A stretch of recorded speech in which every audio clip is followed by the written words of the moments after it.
제자는 제자로서 또 그리스도인으로서 제가 자기 부인을 해야 된다는 걸 너무 잘 알고 있지만 실제 생활 속에서 내가 좋아하는 것을 전혀 생각하지 않고 하나님이 기뻐하시는, 하나님이 원하시는 걸 쫓아 살아간다는 것에 대해서는 참 제 안에 한 주간 삶을 돌아봤을 때 그렇지가 못하더라고요. 특별히 가장 가까운 가족에게 내가 살아온 삶의 방식이 있다 보니까 그 삶의 방식대로 반응해 주기를 원하고 맞춰 주기를 원하고 여전히 나 중심적인 모습들을 많이 보게 되는데요. 이번에 이 강의 말씀을 듣고 또 책을 보면서 정말 내가 하나님께서 원하시는 것을 내가 추구하기 위해서는 내 안에 몸부림이 있어야 되는데 요즘 사역을 잠깐 내려놓으면서 쉼을 갖는다고 참 이렇게 그 어떤 하나님 앞에서의 몸부림들이 저에게는 참 부족했던 것. 저도 이렇게 보면서 지금까지는 자기를 부인하는 삶이라는 게 그냥 정말 금욕주의적인 삶, 행동과 생각을 말하는 것이라고 계속 생각을 해왔거든요. 근데 이제 영상과 글을 읽으면서 자기 부인은 이제 억지로 하는 게 아니고 하나님이 기뻐하시기 때문에 나도 기꺼이 그렇게 하는 것이라는 걸 일단 알게 됐습니다. 근데 말 자체는 이해를 하지만 그렇게 실제로 어떻게 그렇게 될 수가 있는지는 잘 모르겠고요. 뭐 사랑하는 사람에게는 이제 뭐 내가 불편하고 그런 것도 감수하면서 어떤 걸 할 때 그 사람 기뻐하면 나도 기뻐하잖아요. 그런 게 아닐까 뭐 이렇게 생각은 했지만 내가 뭐 하고 싶은 걸 포기하고 싶다거나 해야 하는 일들을 기꺼이 하고 싶은 마음이 들지 않기 때문에 그렇다면 내가 진짜로 하나님을 진짜 사랑하는 게 맞는가 이런 생각도 하게 됐고요. 그리고 이것을 통해서 여전히 책과 영상을 보면서 공감되는 부분들이나 또 헌신에 대해서 자기 부인에 대해서 다시 생각해보게 되는 시간이었습니다. 또 육아와 코로나로 인해서 많은 우울감과 또 무기력함이 또 자리 잡아서 하나님보다는 즐거움을 찾으려 했던 그 지난 날들이 부끄럽게 느껴지고 또 공동체 안에서 다시 조금씩 변화의 과정을 나타나고 있는 것 같아서 또 참으로 감사한 마음이 많이 들었습니다.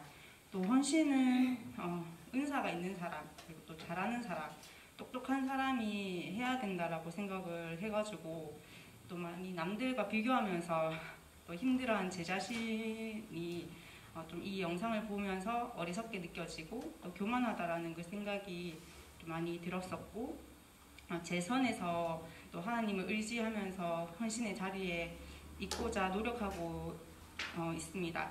또 지금의 그 마음과 또 헌신의 그 마음이 지속되기를 기도하면서 또 제 자신은 또 의지가 많이 부족하고 또 인정받고 싶어 하는 그런 욕구도 또 그 섬기는 자리에서 또 있는 제 자신을 좀 많이 봤어서 더 기도하는 자리에 나아가야겠다라고 생각을 했습니다. 영상에서 이제 자신이 원하는 것을 자신의 욕망대로 하나님의 이름으로 구할 때 그것이 가장 큰 범죄라고 거. 그리고 이제 자기 신앙을 또 그것을 믿고 그 모든 것이 하나님이 주신 은혜고 축복이라고 고백하며 자기 신앙을 자랑하는 일도 가장 큰 범죄라고 했을 때 그것이 정말 제 자신은 또 아닌지도 생각하게 되었고요. 지금 하나님은 항상 주님의 백성과 함께 하시고 또 이렇게 평강 주시는 분이시기 때문에 항상 우리가 가장 힘들 때 우리가 가장 뭐 이렇게 더 이상 이게 내려갈 데가 그런 상황에서도 그런 상황이 처했을 때도 하나님 여전히 하나님께서 우리와 함께 하신다는 것에 대해서 다시 한번 깨달게 되고 매출하기를 구하는 그 마음은 하나님이 주시는 마음이어야 한다는 거죠. 그러니까 영생에 대한 품은 소망이라는 건 칼빈이 이야기하는 이 영생은 하나님과 더불어 살아가는 그 삶을 얘기하는 거지 단순히 영원히 사는 것은 아니에요. 영생이라는 단어를 칼빈이 쓸 때는 종교개혁자들이 쓸 때는 하나님과 더불어 함께하는 삶 자체가 영생입니다. 그래서 고린도전서 13장을 조나단 에드워즈가 주석을 할 때 믿음, 소망, 사랑 모든 것은 함께 있을 건데 그 중에 제일은 뭐다?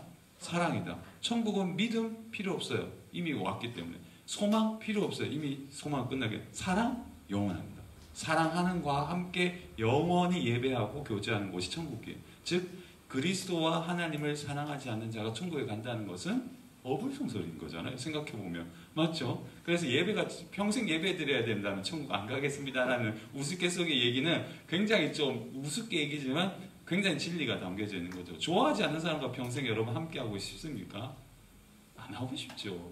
그런 것처럼 이 빨간 것이 있잖아요. 방향과 지향성이 바뀌는 것이 제일 중요합니다. 이게 어렵죠. 어떤 지사님 고백도 맞아요. 방향과 지향성이 항상 우리는 그리스도인으로 회심하고 구원을 받았지만 여전히 뭐가 있을까요? 내 안에 죄된 속성이 있어요. 죽지 못한, 십자가에 못 박히지 못한. 그러나 성경에서 얘기하는 정상과 비정상의 갈래는 굉장히 우리가 생각하는 것보다 보폭이 넓어요. 그러니까 하나님을 우리가 생각하는 사랑의 하나님으로 생각하기보다 성경이 이야기하는 사랑의 하나님으로 이해하는 것이 필요합니다. 그 사랑은 우리가 가늠할 수 없는 높이와 깊이와 넓이에요. 그래서 로마서에서 그 어떤 것도 그리스도의 사랑에서 끊을 수 있다 없다? 없다라고 얘기하잖아요. 그러니까 이게 믿어지지 않는 것이 은혜고 믿어지는 것은 더 큰 은혜입니다. 그렇게 생각하시면 좋을 것 같아요. 저도 아직도 여러 가지 욕구가 있고 세상적인 욕망이 있죠. 그것을 자꾸 싸우고 이기고 때는 실패하고 하잖아요. 이런 성화의 과정을 겪는 것이 그리스도의 삶이기 때문에 얼마나 복을 나누어주는 삶으로 부르셨기 때문에 자기 부정은 시작점이지 도착점은 아니에요. 시작점이에요. 자기를 부정하고 내가 하고 싶은, 쉽게 표현해서 내가 1000만원짜리 차를 탈 수 있는데 그 1000만원짜리 차를 타지 않고 800만원짜리 차를 타서 200만원을 주님을 위해서 하나님의 나라를 위해 쓰겠다라는 것이 칼빈이 얘기했던 자기의 부정하는 삶입니다. 이게 제가 해석을 하면 그렇다는 뜻이에요. 즉 내가 100만원을 쓸 수 있지만 90만원을 쓰고 10만원을 주님을 위해 쓰는 것 자기 부정이에요. 99만원을 쓰고 만원을 헌신하는 거 자기 부정이에요. 근데 100만원을 다 똑같이 쓰는 거 똑같은 거, 101만원을 쓰는 거 자기 욕구예요. 그러니까 그런 식으로 이해하는 것이 아주 간단한 논리지만 쉽게 표현하자면 그렇다는 뜻이죠.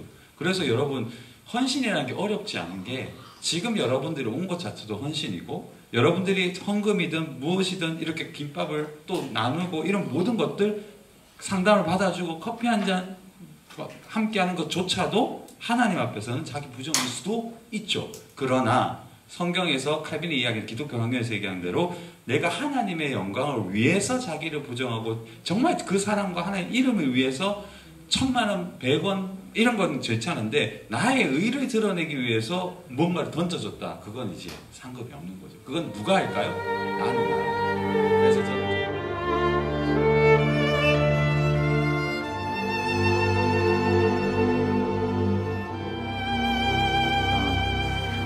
수업을 하다 보니 여러 내용들을 하지 못한 것이 굉장히 많더라고요.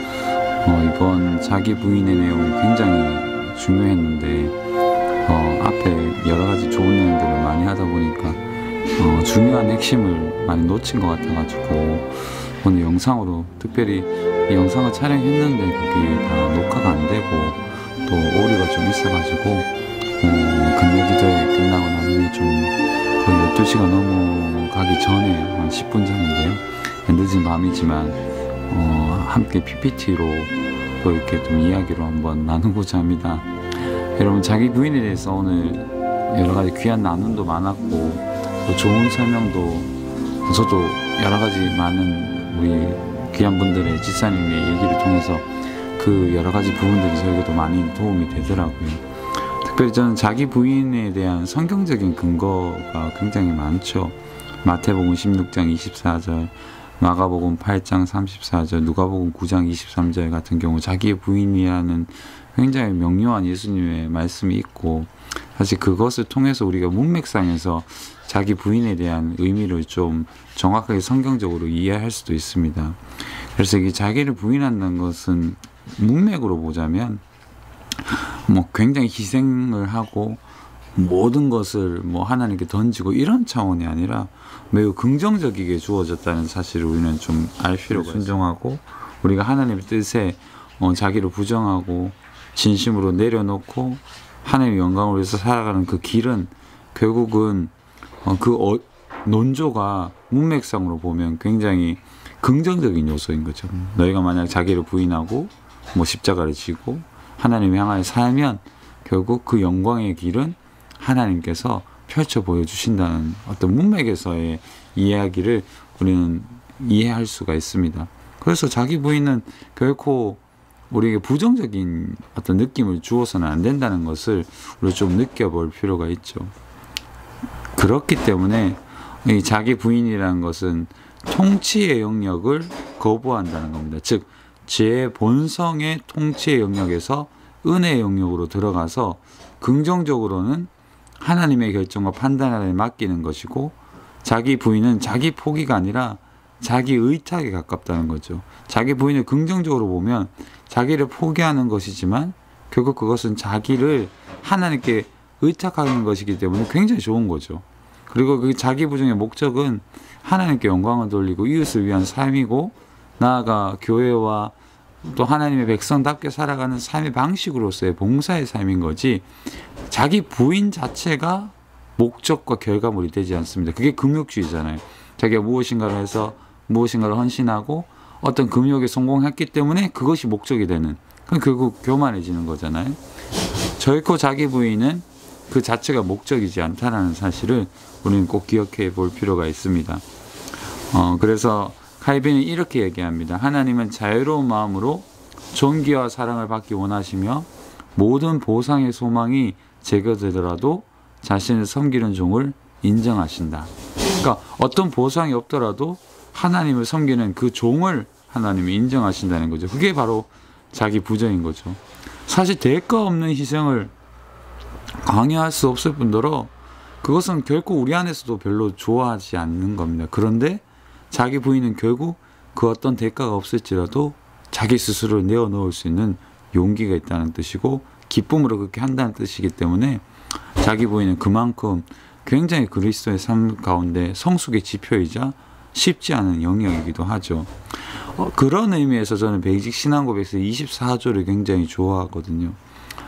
해방시킨다는 것을 믿습니다. 어떻게 해요? 하나님의 말씀을 듣는 것과 성령의 역사하심으로 우리 안에 생겨난 참된 믿음이 우리를 거듭나게 하고 새로운 피조물로 만들어 우리로 하여금 새로운 삶을 살게 하는 거죠. 무엇이 우리를 새로운 삶을 살게 하는 걸까요? 우리를 어떻게 죄의 종에서 해방시켜 줄까요? 누가요? 무엇이요? 하나님의 말씀을 듣는 것과 성령의 역사하심으로 말미암아 생겨난 참된 믿음. 이 믿음의 주인은 하나님 자신인 거죠. 그렇기 때문에 우리의 어떤 자기 부인의 주체도 결국 하나님이시지 우리 자신이 아닌 겁니다. 그리고 쭉 많은 내용이 있지만 이 믿음이 없이는 어떤 일도 하나님에 대한 사랑으로부터 전혀 행할 수 없으며 단지 자기에 대한 사랑이나 정죄받는 것에 대한 두려움으로부터 어떤 일을 행할 뿐이다. 그러니까 진짜 사랑이 우리 안에서 태어날 때야만이 죄의 종으로서가 아니라 은혜의 종으로서 하나님께 순종할 수 있다는 거죠. 신이 말하는 그리스도의 삶이라는 그 책에서 이렇게 긴 문단으로 얘기했죠. 결국 우리는 그리스도의 삶을 살면서 초기뿐만 아니라 평생 동안 우리의 모든 일을 우리 자신이 아니라 그리스도로부터 끌어낸다.